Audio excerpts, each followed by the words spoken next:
Following this defeat to Milan, if you guys have been keeping up with the podcast, I think there's bigger issues as far as why we keep leaking these goals in big matches. Please make sure you like, subscribe, comment, all that stuff. I'm constantly talking about the gap in between the midfield and the back line. For me, in my perspective, that comes from Hakan Çalhanoğlu. I've provided some screenshots here to kind of back up my point. The first screenshots are from the Juve match in which Inter loses 4-3. This is the goal that Kenan Yildiz scored to make it 2-1. This first screenshot, you can see when Yildiz picks the ball up, Hakan zero awareness of where Yildiz was to pick that ball up. Yildiz then takes the ball, dribbles a couple yards. As you can see, Hakan is still behind him and shoots the shot to go up 2-1 against Inter. The second set of screenshots comes from the Napoli match. This time it's Scott McTominay. This first screenshot, you can see McTominay just running past Çalhanoğlu and Zielinski. The next screenshot shows Çalhanoğlu is checking his shoulder. McTominay is coming from the midfield, so that's your duty and your responsibility to pick the guy up. Allows McTominay to drive right past him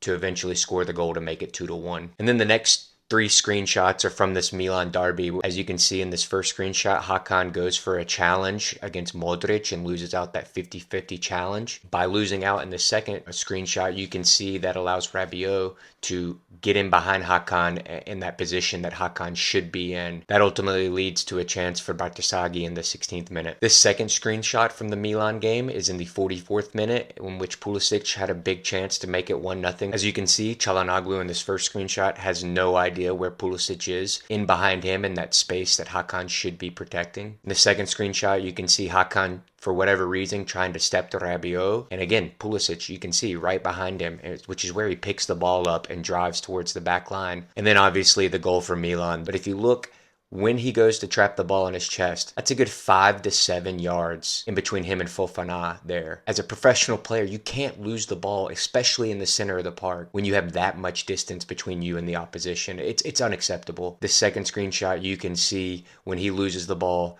again, how many people are behind him? 3, which leads to the goal for Milan. Anyways, guys, it's a game that I think there's more to blame than just one singular player, but I don't appreciate the blame being solely on Jan Sommer. Like I've said, it's a lazy argument. There's so much more going on. Anyways, guys, you let me know what you think down in the comment, and as always, Forza Inter.